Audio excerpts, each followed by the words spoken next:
Black Friday. Happy post-Thanksgiving. Hopefully everybody had a tremendous Thanksgiving. Welcome to PHLY Phillies podcast. We've got Tyler Zulli, Jamie Lynch, myself, Renee Washington, and it's the holiday weekend, guys. We are already in the holiday season. It's time to be putting up the Christmas trees. It's time to, get away from the itis that we all had yesterday after our Thanksgiving food and get moving. And also we've got updates to talk about. We'll be getting into the latest around the offseason, the hot stove from Juan Soto and big names on the board to our best Black Friday Phillies deals of players that we anticipate will be or could be a good fit for the Phillies. So guys, first things first, most important thing with the day after Thanksgiving, how are we feeling after yesterday? You guys, how many plates? How are you? Are we okay? I'm full still. I ate some leftover lasagna this morning for breakfast, which probably wasn't the best thing I've ever done.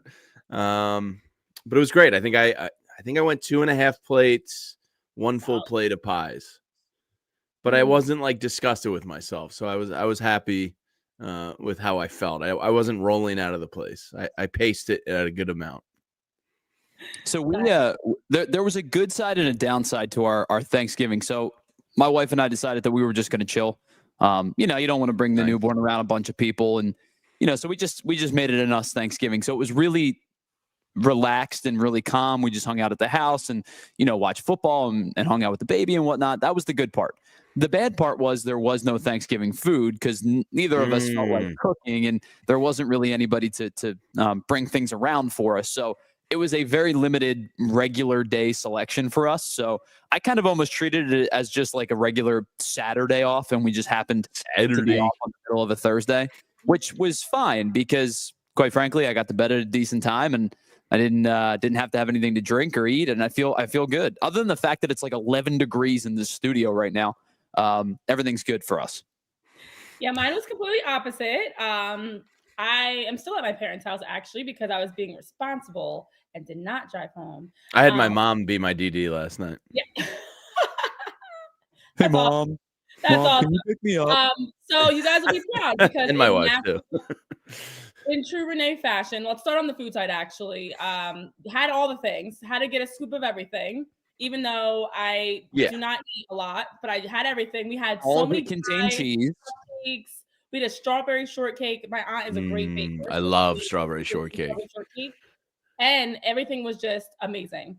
But then in terms of the actual games, because if you guys know my family, we are playing. I get this competitiveness from somewhere. We play games. The football games were not great anyways, but the football games are on, and then we're also playing games. What kind of games are getting played? I won. So we did a trivia. It was like a most likely to be a turkey game that my mom had found, and it actually ended up being really cutthroat, which was like you to check off all the things that you had that like fits. I don't even know, to make you a turkey, and I won. And that everybody was complaining they thought I cheated because apparently I'm a cheater. I don't even understand. I don't know where they get this from. And then we played Family Feud. We've seen some hints at it. We played Family Feud, and we played a murder mystery game. We played and then some others, karaoke, of course. And I cannot believe I was named one of the worst relatives of everybody. Like, how? I had some cousins, my aunt, but I'm still, even my aunt who's a Cowboys fan, it was me, her, and my other friend that were the worst in the whole bunch. I'm like, okay. So I'm being consistent is the point. Have they seen you play a game here at PHLY? No, they see me. The exact same thing I do to you guys is the exact same thing I do all the time. I was the last one to hand my game in. I had to get it again. I was not sure not if you were Googling answers. I was they thought I cheated, so I'm very consistent. It's all the same. Different game, same name, okay? So that's how it happened. And we're here. But also exciting news on this Black Friday as we're recovering from our Thanksgivings. We are getting some stirrings of the pot in the hot stove as well because we're getting some excitement around the league. I guess you can call it excitement of some news. So Steven Garrison, BC, Pat Ryan, Chris Slemmer, everybody tuned in on Twitter or X, YouTube, Roku, our streaming platforms. Buckle up because we're going to get into our Ace Hardware Temp Check. And you can get started on your next project at acehardwarehomeservices.com. for any home projects that you're looking to do, because it's time to check the temperature on something that's heating up a little bit, and it's the latest around Juan Soto. So we've been following the Juan Soto updates every single day, trying to figure out what's going to happen, where is he going to go, who's going to get him, how much are they going to spend. The latest, and I know, Jamie, you saw this first, tweeted out, that has been tweeted around, is that Juan Soto and the Boston Red Sox, we've got some numbers. So the Boston Red Sox allegedly spoke with Juan Soto for over an hour with Rafael Devers about the team. There's a 12-year offer for around $50 million per season. And then if Juan Soto is interested, that's if Juan Soto is interested in going to the Red Sox. Currently, the Red Sox are a strong contender for outfielder, and that tweet was put out. I'll get the exact name so I can give some credit where credit is due. Mike Rodriguez. And then Hector Gomez came out and said, I'm hearing 13-year, $625 million offer. Listen. Juan Soto's having a good Thanksgiving, huh? Correct. Do you guys think that I buy it? You buy that? Yeah. I mean, I've said before, I think it's ultimately going to get up to 700. Which is crazy. And at that price, I would say to the Phillies, like, we don't need to continue on.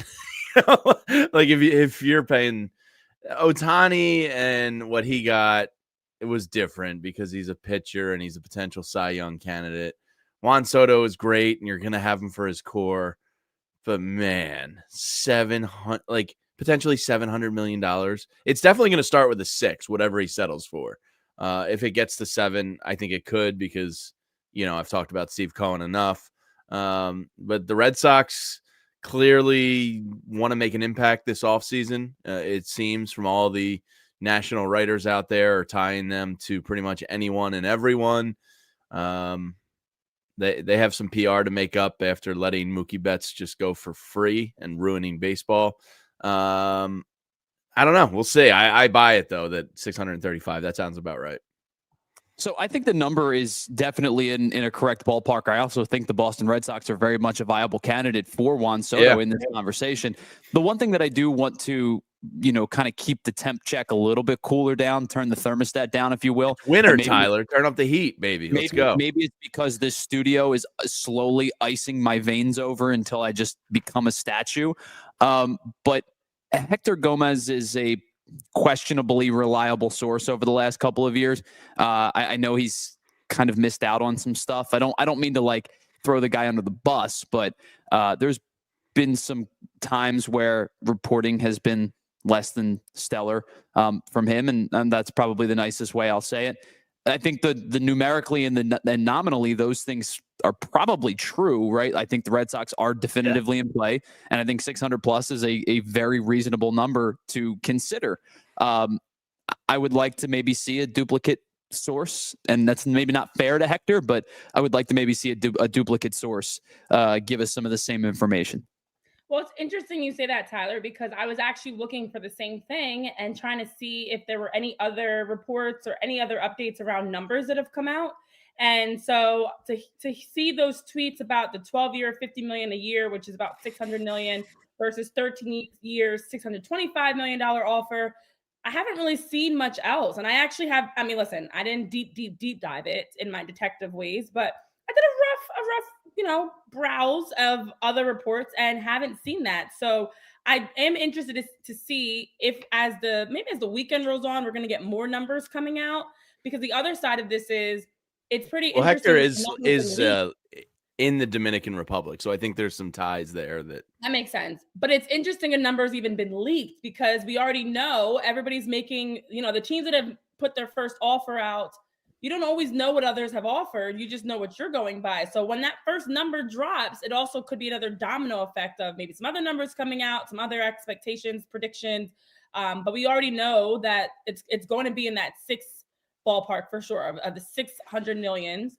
Now, if it gets to 7, that would be very interesting and very surprising. But it is Juan Soto, and we do know some teams like the Mets are willing to pay whatever they can to bring in Juan Soto.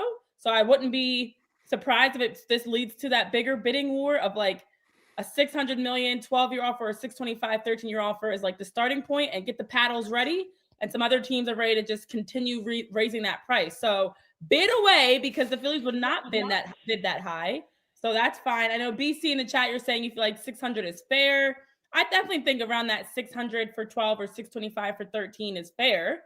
But I think wouldn't be surprised if he gets more, because of the fact it's just going to be a bidding war. I think if it gets into the 700 millions, it's almost a definitive that he's going to be a New York Met.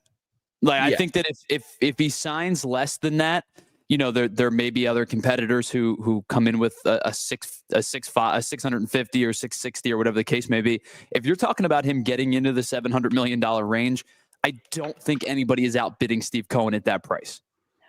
He has literally said, reportedly, he's going to take anybody's offer and add $50 million onto it. So that is concerning, because the man's got money to spend and he's willing to spend it. And what makes it even more interesting when you hear about the Red Sox is their name has been connected to some other teams, other big name players, as well.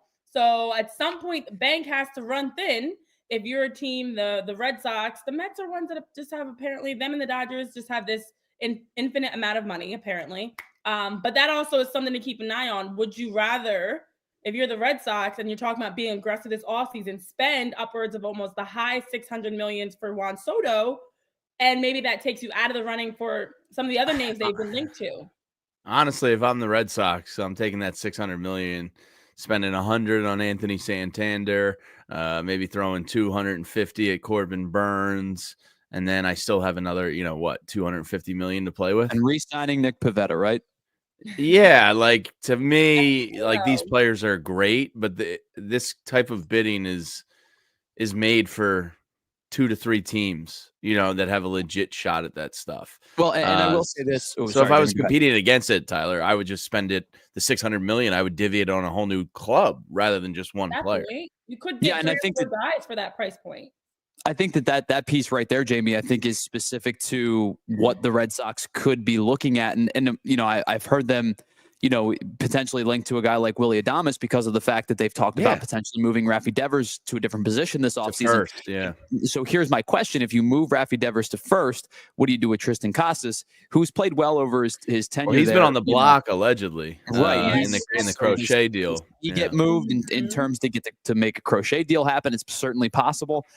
You could allocate funds if you do believe that Garrett Crochet is available and you're willing to move, like we've talked about, a Kyle Teel or a Marcelo Mayer, and add Tristan Casas to the mix as that major league ready player. You could conceivably, for $150 million, end up with Rafael Devers at first, Willy Adames at third. Now you're talking about both of your corner positions being new positions to guys, but you could move Devers to first, put Adames at third, and end up with Garrett Crochet for about $150 million and a couple of your top prospects in Tristan Casas. It's actually not a bad allocation of resources. No, and then throw Santander in the outfield too on top of it. That is the key. Would you rather spend all of that money for one guy, or if you're a team like the Red Sox, let's be honest, Juan Soto doesn't solve all your problems. So instead of maybe going after Juan Soto, you instead go after, there are other big names in free agency or even trade options for you. In fact, MLB has been putting out some, blockbuster trades and possible moves that could make sense for teams. And one of the ones they actually put together was a Garrett Crochet trade with the Red Sox, where the Red Sox would get Garrett Crochet and the White Sox would get, as you mentioned, ironically, first baseman Tristan Casas, but also Braden Montgomery, who's an outfielder, the Red Sox number 5 prospect, Yoelin Cespedes, who's their number 7 prospect, is a shortstop, and their right-handed pitcher, David Sandlin, who's their number 10 overall. So as the White Sox are looking to get prospects and rebuild, most of the possible trades that we've heard around Garrett Crochet, even Luis Robert Jr. that matter, have involved sending 2, 3, 4 prospects. Obviously, we had heard the one with Alec Bohm and Justin Crawford, but this Red Sox-White Sox deal, to me, if they didn't get a Juan Soto and you go get a Garrett Crochet, Anthony Santander, and there's plenty of other names that they could afford if they don't take Juan Soto, actually could be a direction they go. I would think that a team like the Red Sox needs more than one guy. There are some teams that are one guy away, and then there's some teams like the Red Sox that need a little bit more than just one superstar. But to Pat Ryan's mention, it does seem like they're almost desperate to make a move. And to me, putting out an offer like this is them saying, we're being aggressive, we're trying, we're doing whatever it takes to build our team, even if we're going to fall short of that. We're at least going to do our best to try to go after every Corbin Burnes, Max Fried, Garrett Crochet, Juan Soto, anybody they can that's on the market. Yeah, they need some pitching. So why not just I mean, would you rather have Juan Soto or Max Fried and Corbin Burnes with Willy Adames? It's like, Right. I think if you're a team that's not on the cusp of winning a World Series and you're trying to remake yourselves, the 3 is better than 1. So I asked you guys this before we move on to talk about some of our friends here at PHLY Sports. Who are the next names that you think are coming off the board? Obviously, Blake Snell was the first big domino, but we've been hearing some murmurs. We've been hearing now offers tied to Juan Soto. One can assume, and we thought Juan Soto might be the first guy moved. He wasn't. Snell beat him to the punch. Who do you think are the next 2 guys you anticipate getting moved? Because it seems like we could be on the heels this holiday season, especially with winter meetings coming up, of getting another move before the winter meetings, if not in those early stretches of it. I think most big stuff is going to be waiting on Soto. If I'm Teoscar or Santander or anybody else, with a decent bat on this market, especially in the outfield, I'm waiting for him to sign. Not that you're getting comparable AAV to Juan Soto, but you know how to gauge the market off of that. And it just feels to me like Juan Soto is going to get done before or right at the start of the winter meetings. It just feels different than past years. I think everything's kind of hung up on that. From a pitching aspect, I could see Max Fried getting this started. I feel like he's kind of fairly locked in, whereas Corbin Burnes might be able to get a little bit more. Does Fried want to wait for Burnes to sign? TBD there, but I think everything's hanging on Soto. Yeah, I mean, I don't have a whole lot to add. I tend to agree. I think the Soto move will be the domino effect that moves most of the other big name pieces, specifically the outfield pieces. Like Jamie mentioned, Teoscar Hernandez, Anthony Santander are probably going to wait. The only one that could maybe stir the pot a little bit, because it's not a monetary value. You're just waiting not if, but when Roki Sasaki gets posted, officially, that could be the only one that maybe throws a curveball into things, because you're not worried about money there, because there's a ceiling right onto how much you can sign him for. He would be the one that maybe kind of puts a wrench in the starting pitching market. But I tend to agree. I think it's probably Max Fried first of the bigger names available, and then you're looking at the rest of the arms to follow. Obviously, Blake Snell was the first of the dominoes to fall, but I think everything from an offensive productivity standpoint, especially when it comes to the upper echelon outfielders, probably going to be waiting until Juan Soto's deal gets done. See, I feel like because of the starting pitching market, it's a different timeline, of course, compared to Juan Soto, because there are a lot of teams that need both. They're looking for starting pitching, and they're looking to add a Juan Soto type player or an outfielder, or more positional players. And I'm interested by the fact that we keep hearing so much about Garrett Crochet and Luis Robert Jr. and the White Sox in general being a team that's actively on the trade, market, looking to figure out a way to get prospects. Trades, obviously, in my opinion, take a little bit more time, because you have to have multiple parties agree. There's been 3-team trades proposed. There's been just the traditional 2-team trades proposed. So I wouldn't be surprised if we actually get a trade coming. It just feels like, for whatever reason, that's more anticipated and more talked about than the free agency market altogether of trade prospects and possibilities. So definitely it feels like Juan Soto. I think we can all agree nobody would have anticipated and predicted Blake Snell off the board before Soto. No. But it does feel like Juan Soto should be the next big name to start the major ripple effect of the Teoscar Hernandez, Anthony Santander's, like you mentioned, Jamie. But I actually wouldn't be surprised if we get some 3-team trade that drops in a big way. So I'm keeping an eye on the White Sox, to be honest. But we also need to keep an eye on the Phillies, because there are some names out there that make sense for them. Before we talk about the Phillies and what they need to do, I know you're doing it in the chat. Let's take a quick pause. Let's talk about some of our friends at PHLY Sports. Let me tell you about our friends over at Rite Aid, because 'tis the season, guys. It's the holidays. You want to make sure you can enjoy the holidays and be healthy when you have, like I know all of our families did, whether it's with a newborn in the house or just the cousins and aunts and uncles getting together, and we had some babies running around and little kids running around too. You want to make sure you can be healthy while you do that.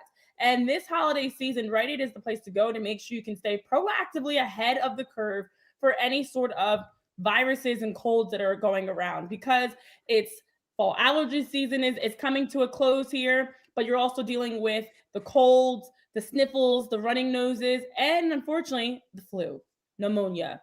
COVID-19 still is out there, guys. So if you are interested in getting a vaccine, you can do so at Rite Aid, because Rite Aid has the convenience of knowing you can walk in same day and get a vaccine. Now, the CDC does recommend for pneumonia vaccines, if you're 50 or older, to get vaccinated. It used to be 65 plus, but the age is now, they've lowered the age recommendation at 50 plus to go and get the pneumonia vaccine, because millions of people actually get pneumonia every year. Millions. According to the CDC, it is a respiratory illness. I always say I myself had pneumonia when I was a lot younger, and it's not fun. You can get the mild case or you can get a severe case. You don't want to take that gamble, though. And when you get a vaccine, you can minimize the chances of getting pneumonia. Same thing with the flu. You get a flu shot, it minimizes your chance of getting it. And if you do get it, especially for children, it actually decreases kids' rates of getting severe flu viruses by 75%. So the numbers don't lie, as the CDC numbers with us. Head over to Rite Aid today and you can take advantage of their convenience of being able to get your vaccine the same day. Getting vaccinated is easy. You can just walk into your local Rite Aid or schedule online at riteaid.com. And if you're unsure of which vaccines you need, they actually have pharmacists right there ready to give you recommendations anytime to see what makes most sense for you and your family. So stop by your local Rite Aid today and check out all the convenience they have of over-the-counter medications, vaccines, and other great things they conveniently have right at our friends over at Rite Aid. And let me tell you about our friends. They're located, I feel like the Godfather. He sleeps right upstairs. Our friends at TrueMark Financial, they're like 2 miles down the road for me. They're headquartered in Fort Washington, and they have 24 area locations all across the Delaware Valley to help you out. And if you're unfamiliar with credit unions, you should get familiar with them. And they have something going on that I can't wait to get my near 6-year-old set up with maybe in a year or two. When she gets a little bit older to understand. We're starting the piggy bank and the savings and trying to, get her versed in financial literacy. But with a green light account from TrueMark Financial, it is the ultimate playbook for teaching financial responsibility. The Green Light app helps kids and teens learn how to earn, save, and spend wisely. They can set up saving goals, track their spending, and even get an allowance, all right there with the Green Light app. And the really cool part, each kid gets their own debit card. So they make purchases and learn about real-world money skills while you stay in control right there from your phone. You get peace of mind, and they get the freedom to make smart decisions with their money. And it's free for TrueMark Financial members. So with the holidays right around the corner, now's the perfect time to introduce your kids to Greenlight. Get signed up today at TrueMark.com/Greenlight for more information. Awesome idea. Love the idea. I didn't tell because you kids just want to feel big. You know what I mean? So giving them that little bit of independence, they're going to love it. Today is my nephew's birthday. He turned 7 and I can't. Oh, happy birthday, nephew. 7 is a big age. It is. 6 and 7 they're kind of game changers. Yeah, they become people. Growing. He's playing all the sports, soccer, basketball, baseball. I can't handle all these things.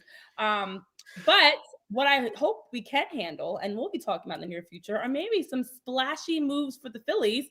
I know in the chat, you guys are already talking about some names and some positions that the Phillies should be going after.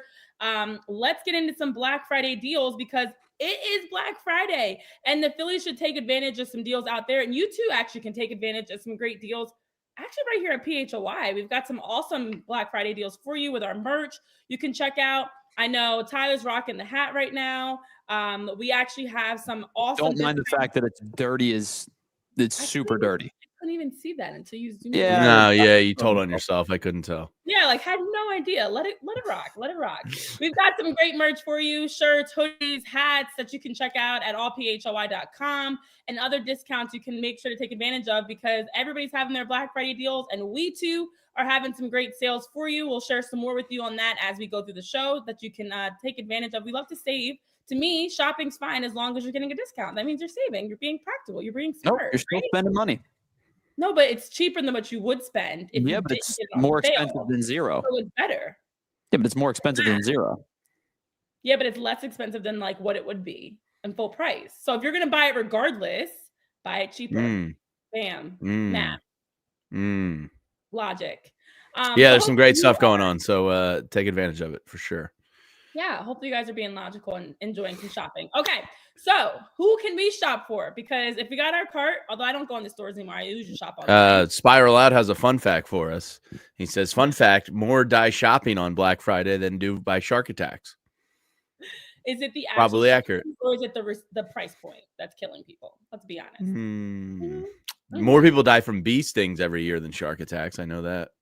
I did hear that fun fact randomly. I like that.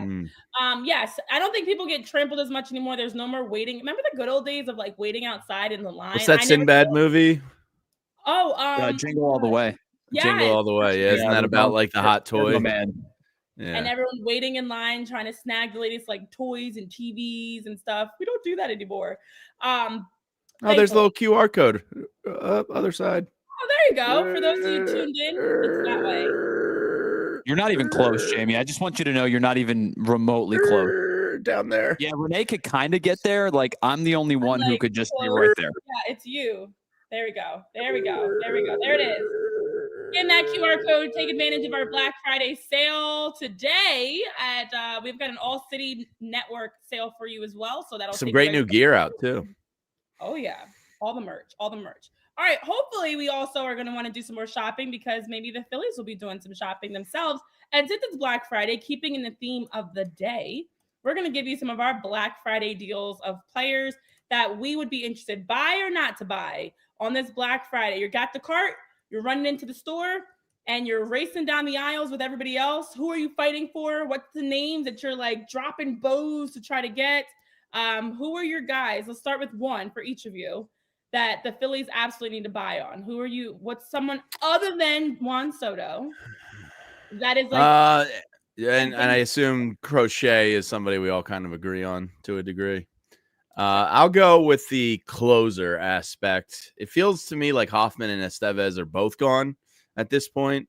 Hoffman, is getting that starting pitching interest a la Hicks last year, so that means more money. So the Phillies will probably say goodbye there. Estevez, I think, is going to have some interest around. So there's two guys. I want Devin Williams the most because I think the last two playoffs have, obviously they need some bats changed in their lineup, but it feels like they just need that guy.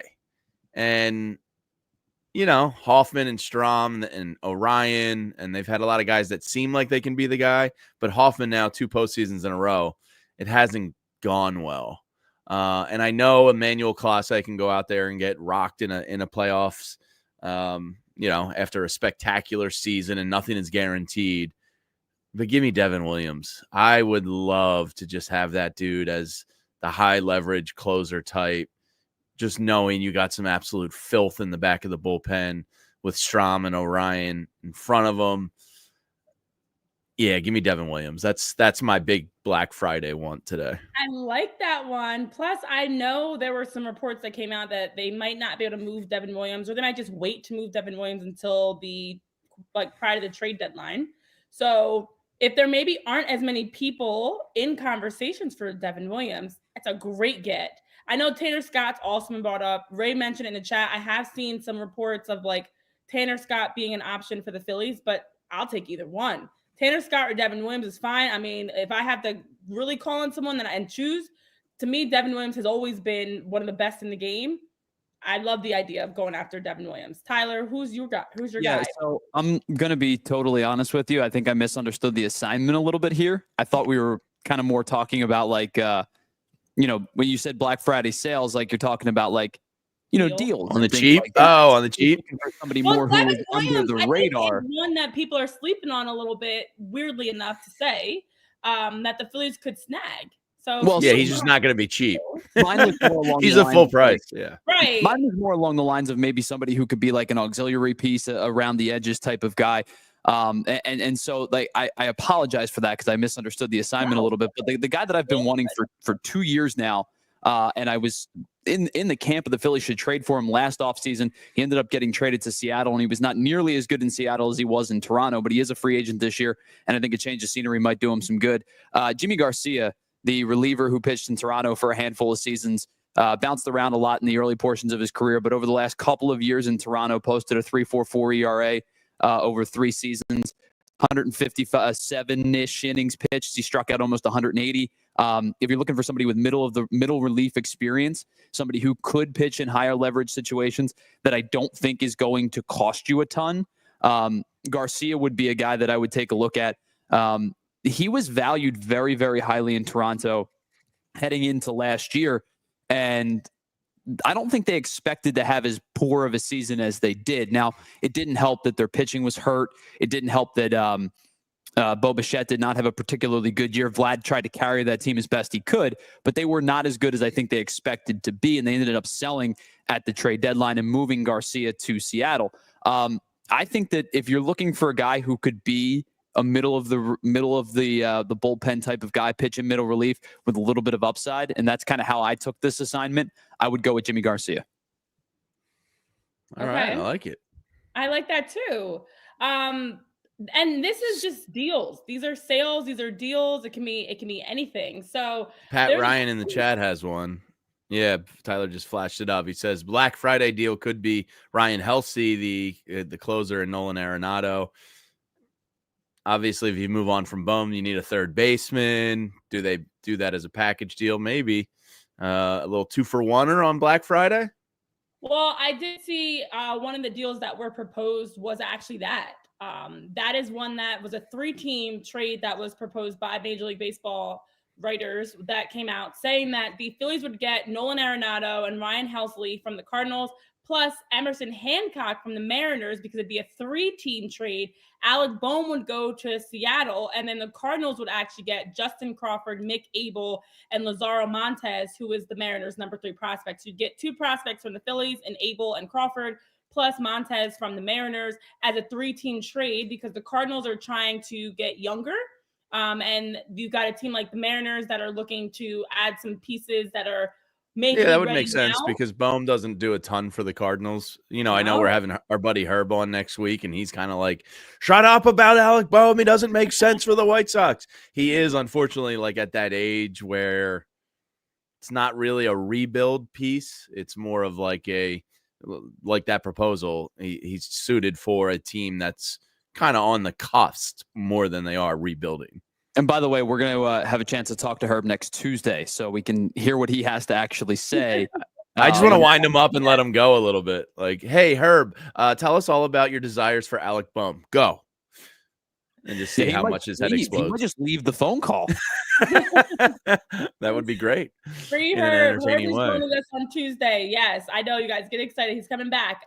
Okay, so there's a couple others because I obviously took this assignment to me, and I go one further and above and beyond and did extra because that's what I do. So the Nolan Arenado. Would you make a PowerPoint prepresentation for your family while you're at their house? And you're like, here's all present button down the bottom, and you can just run the rest of the show. Jamie and I can go home.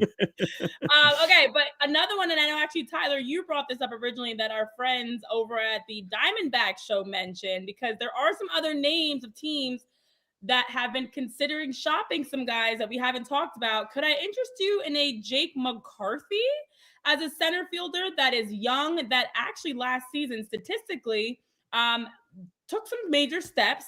Now, the thing about the Diamondbacks that makes this intriguing is they already have a few center backs. My thing is center fielders. Share some good center fielders. You've got, for the Diamondbacks, Mike Hazen has said he's open. He said he's not as comfortable trading from depth as he's been in the past, but he's also saying he's open to it. He's like, I'm skeptical that a trade would happen, but there are other center fielders out there. There's not many center fielders out there is what I'm gathering. So if a team came interested, I'd consider. I had Jake McCarthy on my fantasy team, which is why I actually like this deal, because I do like him. Reset the counter. But I always bring this up because I watched him closely. It's not me bragging. It's almost about December, my team. Tyler. She just mentioned her fantasy team again.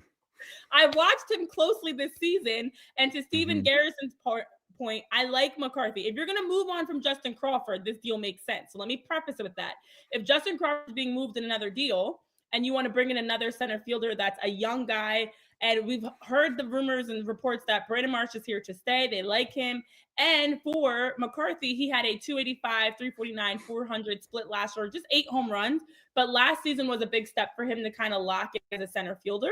And for the Diamondbacks, they are looking for a ready now guy, somebody that's major league ready. So a possible 3-team trade is up in the air. I don't know fully who's moved in this deal, to be honest, but I wouldn't mind. So it started because Jesse from PHNX texted me and he said, "Hey, this is what we were debating today.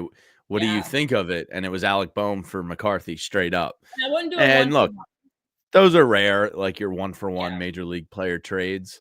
I think it's more just hypothetically driven. Does Alec Boehm make sense for them? You've already seen one this offseason, though, right? Between the Royals and the Reds. Yeah, you're right. So Jesse was texting me like what I thought. And look, McCarthy kind of killed the Phillies, so I have some recency bias in my mind. Late season player that was someone that in big moments had some really great at bats. He showed well defensively. I like the move. He's a hometown kid too from Scranton. Yeah, I would not go for him. The thing I started talking about with with Jesse was that like he's kind of too similar to Brandon Marsh for me. Like I don't really want to bring in a Brandon Marsh type. He's probably a little bit better defender, probably a little bit more pop, but like strikes out way less. Yeah, but like, do I want McCarthy and Marsh in my outfield together with Castellanos? I don't know. That just doesn't really like move my needle for me. You know what I mean? And then I would say mild interest, but like I don't know. It's not a needle mover by any means.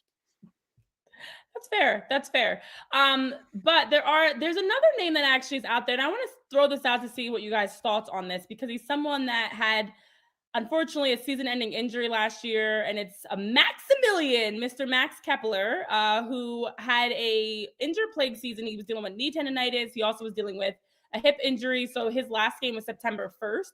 He's a right fielder for the Twins.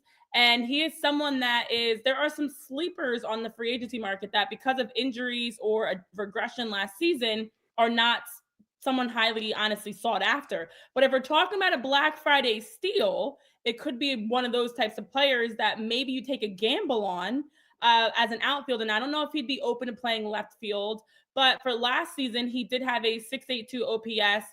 Just 8 home runs. He played 105 games. His barrel rate was a 6.2% with a 36.8% hard hit rate. And that did drop from his career high marks in 2023. So dropped by about 6% from 2023 to 24. His hard hit rate dropped by about 11% in 2024. But the thing about him, he's older now. He's a 31-year-old right fielder. He's a solid defender. His outs above average is a plus 27 over the last 4 years. Did come off of an injured season, but if you're looking for a steal of a guy that might be under the radar, if he's a left fielder in any capacity, you take a gamble that he could be healthy. Would a Max Kepler be a bargain deal that you would take a gamble on as an outfielder piece? Yeah, I think actually you were away on vacation the day Tyler and I did this free agent talk. We did, like the big 3 or 4, and then we were like, all right, who's your sleeper kind of guy? And as we realized doing that free agent outfielder shows, it's bad. Outside of those stuff, it's really bad. And Tyler and I both had Kepler as like the outside the top 3 or 4 guy that we would both take a chance on. I did not watch that episode. Yeah, and I texted Tyler and I was like, watching the show while you're on vacation? I didn't have Wi-Fi. I would have watched it, but I didn't have Wi-Fi. Okay. That's my excuse. And I texted Tyler and I was like, you bastard. I literally can't come up with somebody else outside of Kepler that I would be okay with. He's the guy, outside those top 3 or 4 that would, interest me. And outside of that, there's not a lot. So yeah, I could see a situation where Max Kepler makes sense for the Phils. Yeah, I mean, there's a ton of pop there, assuming he can stay healthy. Obviously, the injuries have kind of derailed him each of the last couple of years, but the guy that's not too far removed from 25-plus home run season, I think that it would make sense for a team like the Phillies, for a team that's a competitor, to look to add to their depth of their. I don't think he's a 130 start type of guy anymore, but I think if you feel comfortable with him being one of your, platoon pieces, if you are going to continue with the platoon in the outfield, I think it's a serviceable decision, assuming he can stay healthy. Yeah, and I know Tyler O'Neill's been brought up in the chat. He's another one, again, who's on my team. So he was on the ups and downs of his injuries. I'm sorry. I had some really good players that are great additions for the Phillies. Dude, here's the thing. What position did you finish in the league? You didn't even win. You talk about your team like you won the league. No, third. I know, but my team was great, but we just had injuries. Guys, did you know I had LaDainian Tomlinson 1 year on my fantasy football team? The point I was going to make is year. Tyler O'Neill, when he was healthy, was really good. Great outfielder, good at bats, can smash balls, gaps hitter, does a little bit of everything. But he is another one. I know in the chat you guys are mentioning him as a 1-year deal. Colby Coves and Steven Garrison are talking about O'Neill. And honestly, someone like Kepler could be a 1-year deal type of guy too, if he'd be open to that. So there are some other names out there that the Phillies could actively be going after. But before we move along, Jamie and Tyler, I know we've got some more business to handle on this Black Friday to talk about some of our friends here at PHLY Sports. And that's the original. Since 1975, Miller Lite is the beer drinkers' light beer. Why? Because they just kind of nailed it from the start in 1975, and they've just not tinkered with it. They held on to what matters most, and that's a light beer that's great tasting and less filling. And when friends and family are around at the holidays, I always make sure there's Miller Lites in the fridge so I can say to them, hey, head down to the beer fridge, grab yourself a Miller Lite, because it just makes time with friends and family that much more special, especially when you're trying to save room in the old belly for some turkey and some stuffing and all the fixins. So Miller Lite is simple. It's great tasting. It's less filling, and it's the original since 1975. And to this day, it's still the best one. You don't have to choose what's best. Miller Lite has great taste and is less filling. It tastes like Miller time. To get Miller Lite delivered right to your door, visit MillerLite.com/PHLY Phillies, or you can find it pretty much anywhere that sells beer. Celebrate responsibly. Miller Brewing Company, Milwaukee, Wisconsin. 96 calories per 12 ounces. Fewer calories and carbs than premium regular beer. All right, well, we've got some exciting things going on here at PHLY in terms of our Black Friday deals, but also some other deals you can take advantage of. So if you haven't had a chance yet and you're snoozing, don't lose. Snooze, you lose. Don't miss out on this deal to scan on the bottom of your screen the QR code for our Black Friday sale across ALLCITY network that we have. So any merch you're looking to get, for any of our networks outside of even just PHLY, if you're looking to get something just for our friends over at DNVR or PHNX or CHGO or down in Dallas. That's the only time we'll support anything down in Dallas.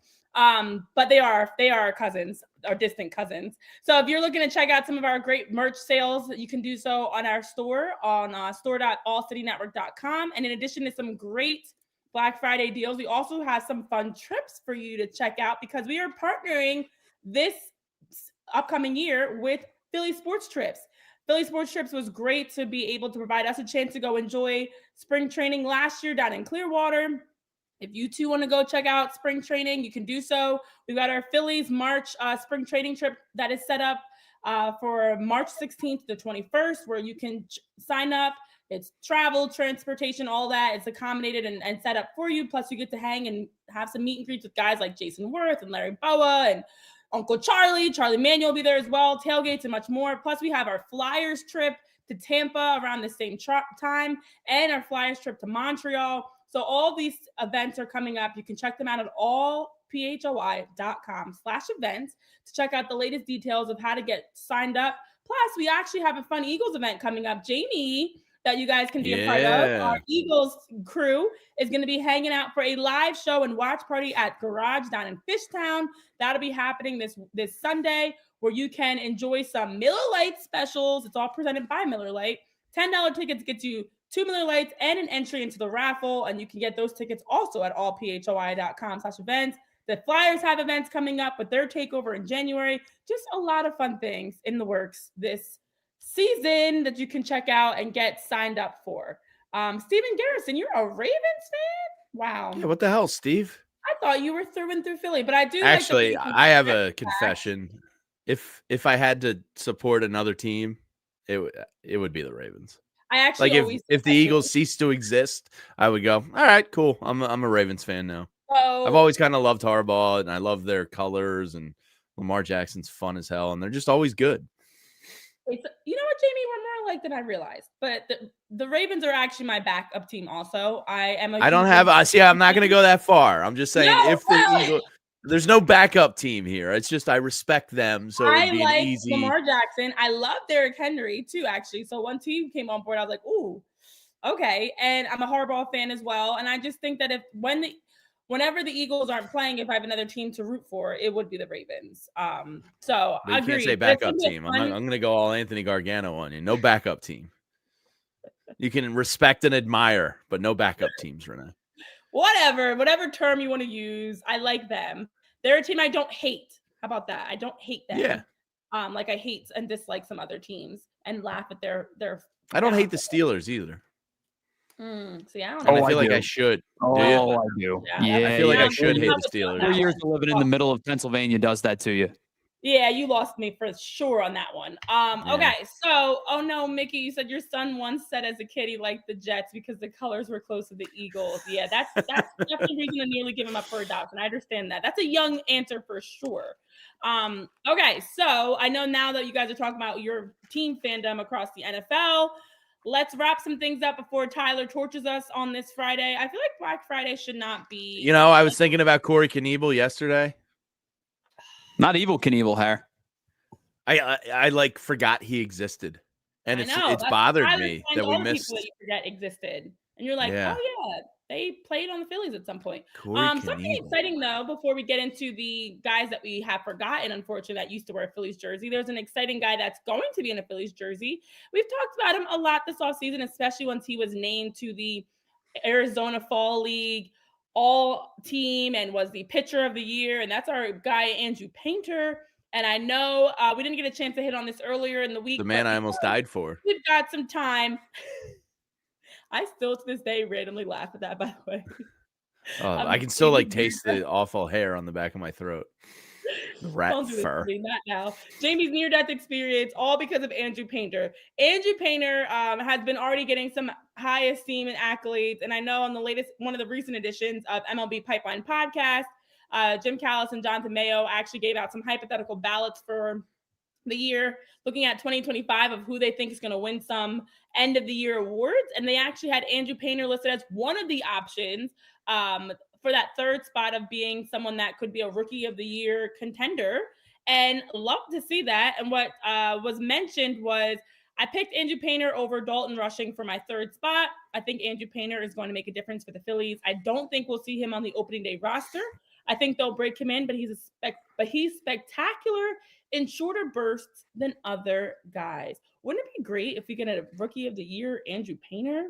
I see it like, I think this is a hard thing for him to win.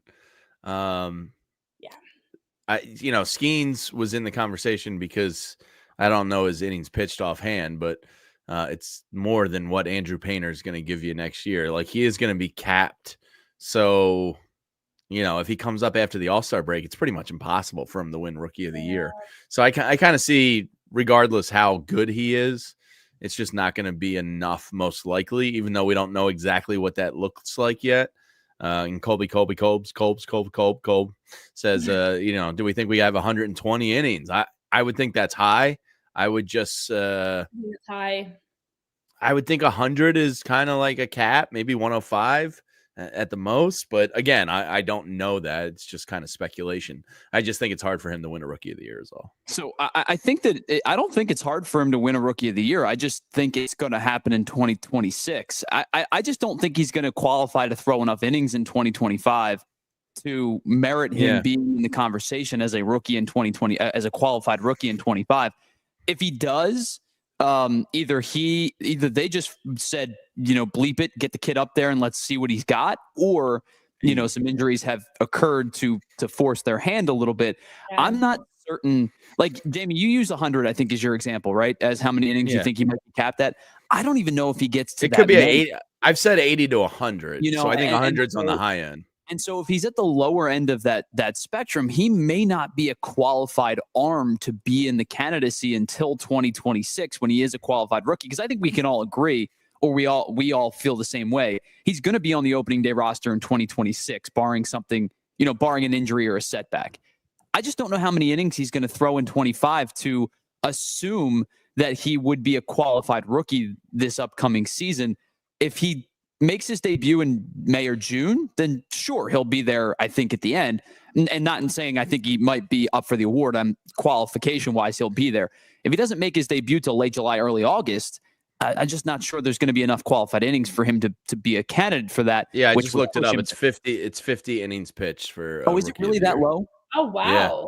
Oh, That is okay. I thought it was closer to Well, 75. And if he is, I then assume maybe- that's because of bullpen arms. You know, if Yeah, some rookie true. comes up and you know Sure. is the saves leader, but he only throws 55, 60 innings, then Yeah. I guess he should be in the mix. So You know, if it is that low, then it certainly is a possibility. I just but as a starter, I even- don't think 50. right. Even in that Yeah. conversation, I'm not sure it's enough. So I'm curious to know what you guys think in the chat. I know Colby Cobes is sharing how you have low expectations for Painter. You think he's going to get the college experience where he's going to pitch once a week in the minors, come up mid-season. We've talked about it. There are options for Andrew Painter.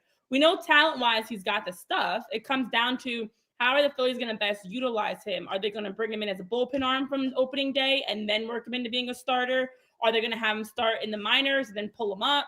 You know, are they going to overall just not have him really pitching, simulated games, bullpen sessions?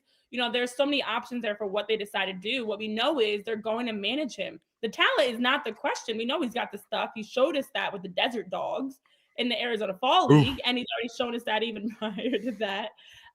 But I do feel like talent-wise, yes, he could absolutely be a Rookie of the Year contender. He does give me some Skeens-esque pitching and excitement and must-watch baseball.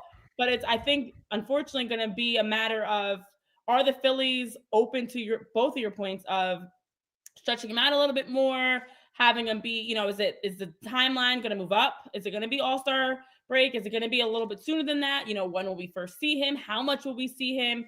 But I do hope that we get to see him a lot because I feel like he's going to be very exciting to watch pitch and definitely should be fun to see. But I know in the chat, we've got some other comments. TD, what's up, TD? You're saying I'm hearing close to 50 for Soto, 50 million for 14 years for Soto with the Big Papi and Pedro leading the charge for Juan actually, Soto. That's a pretty strong contingency to send. Yeah. And telling them how great it can be to win in Boston. And Pedro and Big Papi, they carry some weight. So that's no BS there. Well, I know the Phillies people are saying, oh, we've got Bryce and Kyle and Trey that can go try to convince those are friends. That helps. Juan to reunite with them as a friendship. But yeah, there's also some guys like Pedro and Big Papi that also could sway you to want to go play with Boston. So got to utilize all the things that you have. Good point there, TD. And then I know you're saying, Pat Ryan, you just hope that one of the three has to pan out. Mick Abel was brought up of if this season we're going to actually get to see Mick Abel, if he's going to pan out with the Phillies, I should say. This is his year. We talked about it, that Mick Abel, especially depending on what the Phillies do on the market. If they don't, they should bring in a Garrett Crochet. We've talked about it. It seems like they should.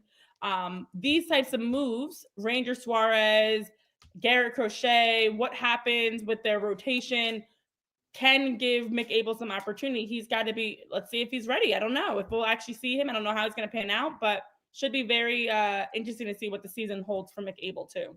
Yeah, and they added Abel to the 40 for a reason. They still like the kid's stuff. The stuff is unquestionable. You know it's there. It's just a matter of, you know, getting command and getting poise and control on the mound. He had 117 strikeouts last year in 108 innings pitched in AAA. He also walked 78 guys in 108 innings pitched in that same time frame. So there's no question about his stuff, but when you look at the numbers, there's a reason he's a 1.8 whip, despite the fact that he's a 10 strikeouts per 9 type of guy. The command has to get better before he makes any kind of serviceable impact on a major league roster. Yeah, so Andrew Tigger is saying that he thinks Mick's going to actually get traded for someone. That'd be interesting. And then I know I just want to hit on Spiral Out's comment. Guys, I hate to trigger you on this Black Friday. It's the holidays, and I hate to be a Debbie Downer. But as Spiral Out is saying, get used to it now. Taiwan will be the 5th starter to start this season. I actually think they're going to move on. I would like that.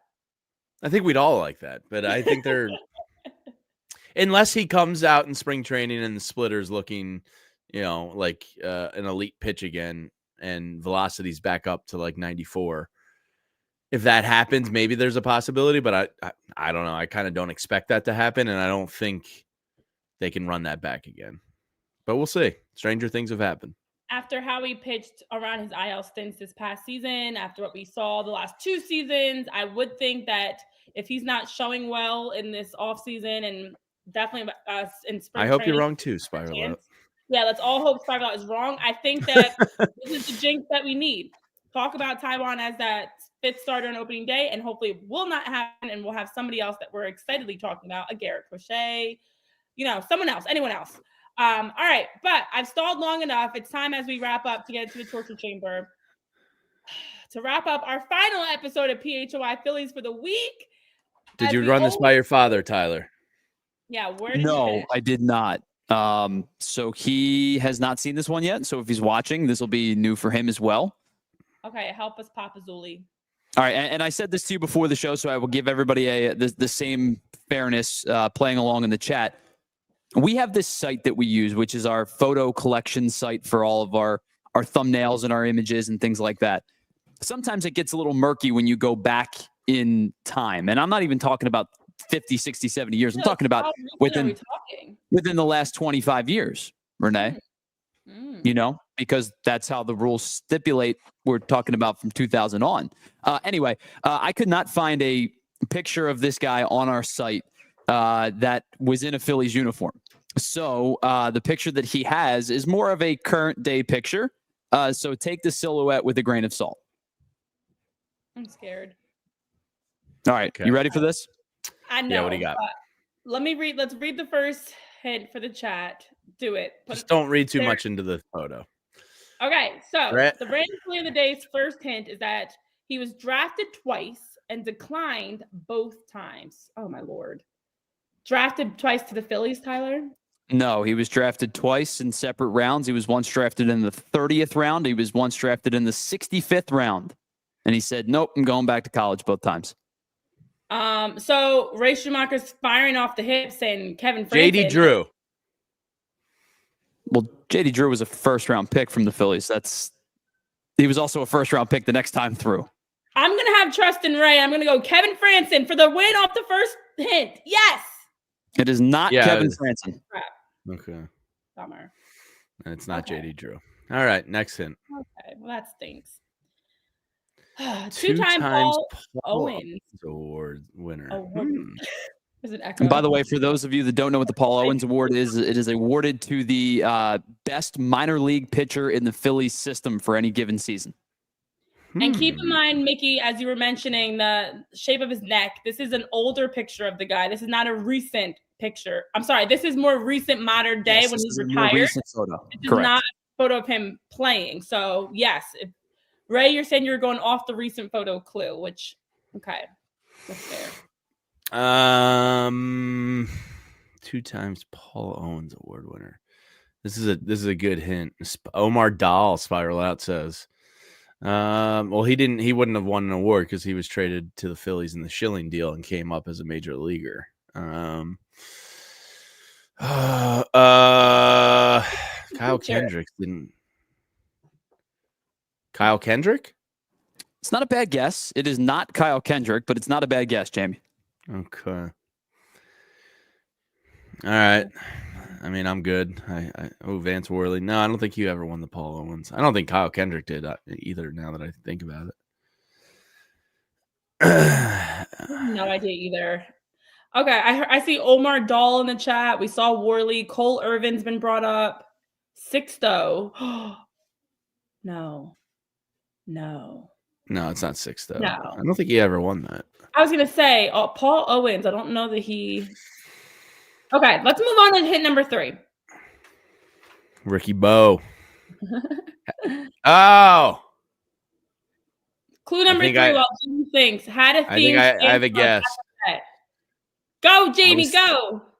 Brandon Duckworth. Well done, Jamie. It is Brandon Duckworth. Woo! Traded in the Billy Wagner deal. I forgot about that. Yeah, the fan groups are, there's not a lot that I was thinking Randy Wolf, and then I switched it to Duckworth there. All right. Wow, he won the Paul Owens Award twice? Twice, yep. 2-time Paul Owens Award winner. Is he the only one in history to win that twice for them? That I don't know. We'll have to figure that out on another day. That's kind of crazy. Am I bleeding? Wild. All right, James. Did you bite your lip? I think I did. Brandon Duckworth really stresses you get out. into this Phillies random trivia that you bit your lip. It really gets Yeah, me. This is sad, not a apparently. contact. This is not a contact game at all, and there should be no blood. But that'll do it for us. Here Diaz at PHLY Flotilla was a Phillies. favorite. That was a good one. Great answers, great guesses, you Hoping guys. would go with the Wolfpack because that's the obvious one. That was the first Kinda one. Throw Yeah. you off the scent a little bit here. All right. Well, not Jamie. You can't trick him. Well done, Jamie. You got today's guess correct. Tyler, stop biting your lip so hard that you're bleeding. And everybody I'm else, out to get a Christmas tree. great holiday weekend. Enjoy putting up the Christmas decorations. I know I will. Enjoy all the fun festivities this weekend. We'll see you back live Monday, 11 a.m. here on PHLY Phillies podcast for more. For Jamie, Tyler, myself, Renee, have a fantastic Friday and Black Friday and Thanksgiving weekend. We will see you soon. We all silly like the mayor.